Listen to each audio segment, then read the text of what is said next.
نحمده ونصلي على رسوله الكريم أما بعد فأعوذ بالله من الشيطان الرجيم بسم الله الرحمن الرحيم إن الحكم إلا لله صدق الله العظيم. محترم سامعین کرام اور مشفق حضرات اساتذہ کرام، السلام علیکم ورحمۃ اللہ وبرکاتہ. حکم صرف اللہ کا چلتا ہے، اللہ ہی حاکم ہے، ہم سارے محکوم ہیں، اسی کے حکم کے تحت ہم اپنی زندگی گزارتے ہیں. اللہ تبارک و تعالیٰ نے تمام انسانوں کو آزاد پیدا کیا ہے، ہم تمام آزاد ہیں. ہم قید و بند میں رہنا، غلامی میں رہنا کوئی بندہ، کوئی بشر پسند نہیں کرتا، بلکہ انسان ہی نہیں، جانور، چرند پرند، یہ بھی مخلوق جو ہے یہ بھی غلامی کو پسند نہیں کرتی. غلامی انہیں بھی پسند نہیں ہے. آپ دیکھیے کہ آپ اگر کسی چڑیا کو پکڑنے جائے، مرغی کو پکڑنے کے جائے یا جانور کے بچے کو پکڑنے کے جائے، وہ آپ کے ہاتھ آسانی آتا نہیں، بلکہ وہ بھاگ جاتا ہے، کیونکہ وہ سمجھتا ہے کہ قید میرے لیے محال ہے، قید میرے لیے مشکل ہے. ہاں وہ الگ بات ہے کہ آپ اگر اسے مانوس کر لیتے ہیں، پنجرے میں رکھ کر دانہ ڈالتے ہیں، تو پھر وہ دن بڑے عظیم اور اہمیت کے دن ہیں ہندوستانی تاریخ میں. 15 اگست وہ دن ہے جس دن ہندوستان 1947 کو آزاد ہوا تھا، وہ ایک خوشی کا دن ہے. اور ایسے ہی آج کا دن 26 جنوری یوم جمہوریہ جس کو کہا جاتا ہے، یہ دن 1947 15 اگست دیش آزاد ہونے کے بعد اس کے 3 سال تقریباً 3 سال کے بعد جب قانون بنا، تو یہ قانون کا دن 26 جنوری ہے. یہ 2 دن عظیم ہیں، بہت اہمیت کے دن ہے. اور یہ 2 دن پورے بھارت میں جہاں جہاں بھی سرکاری آفیسیں ہیں، جہاں جہاں بھی کوئی تنظیمیں ہیں، ہر جگہ مدارس تنظیمیں، اسکولز، کالج اور دیگر آفسوں میں بھی یہ دن چھٹیاں ہوتی ہے اور بڑے ہی جوش و خروش کے ساتھ اس دن کو منایا جاتا ہے. اور ہمارے اسلاف کی، ہماری بزرگوں کی قربانیوں پر روشنی ڈالی جاتی ہے اور ان کے یہ خراج تحسین پیش کیا جاتا ہے. آپ کو معلوم ہونا چاہیے کہ جب ملک میں امریکہ سے واسکو ڈی گاما آیا سن 1600 عیسوی میں،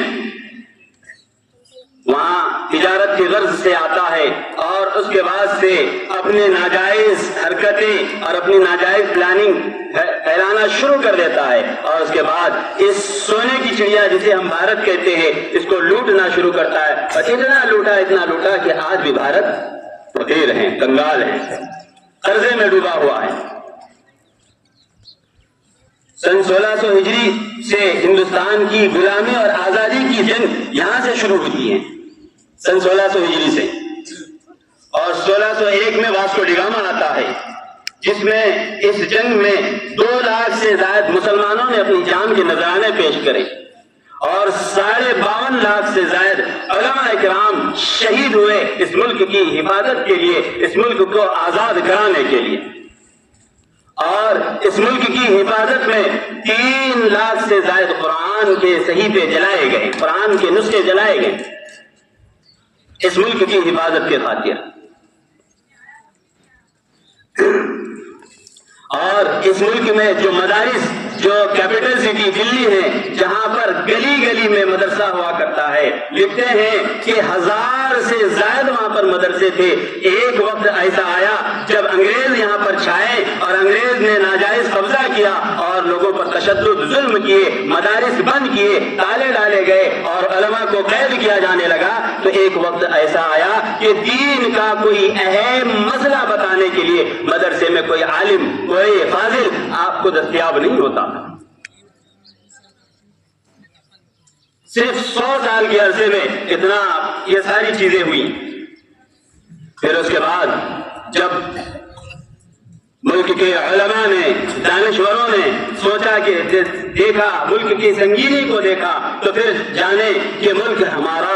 جو ہے غلام بنتا جا رہا ہے، تو اس وقت جب سب سے پہلی آواز اٹھائی، سب سے پہلے تحریکیں چلائی، سب سے پہلے یہ آواز لگانے والے مسلمان تھے۔ شاہ ولی اللہ محدث دہلوی رحمۃ اللہ علیہ، شاہ عبد العزیز محدث دہلوی رحمۃ اللہ علیہ، یہ اپنے بیانات میں، اپنی تحریک میں یہ کہتے ہیں کہ جو سنو، ملک ہندوستان غلام بن رہا ہے،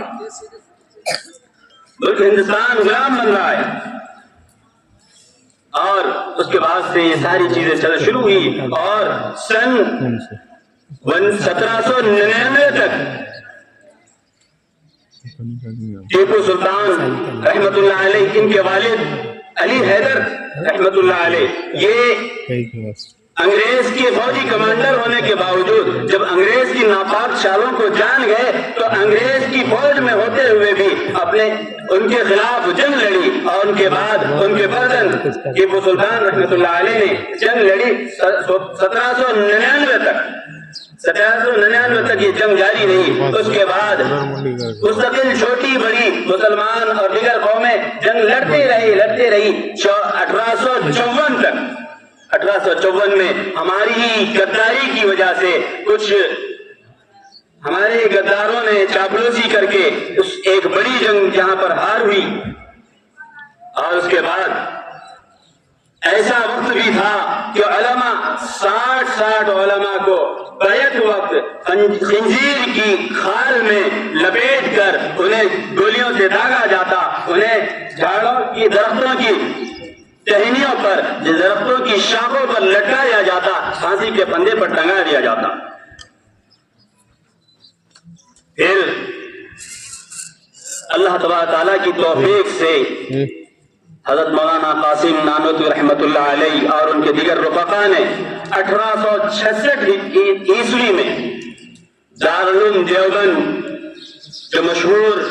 مادر علم ہے، اور اس مدرسے کا ہر گوشہ ہر کونا کونا، ہمارا ہی ملک نہیں بلکہ پورے عالم میں، آل انڈیا میں، وہاں کا شاگرد، وہاں کا طالب علم آج بھی موجود ہے، وہ اس مدرسے کا قیام 1866 میں ہوا، قیام ہوا۔ اور وہ مدرسہ صرف دینی حد تک نہیں تھا، قرآن حدیث کی حد تک نہیں تھا، بلکہ اس مدرسے میں حفاظ کے ساتھ ساتھ، علماء کے ساتھ ساتھ مجاہدین تیار ہوئے،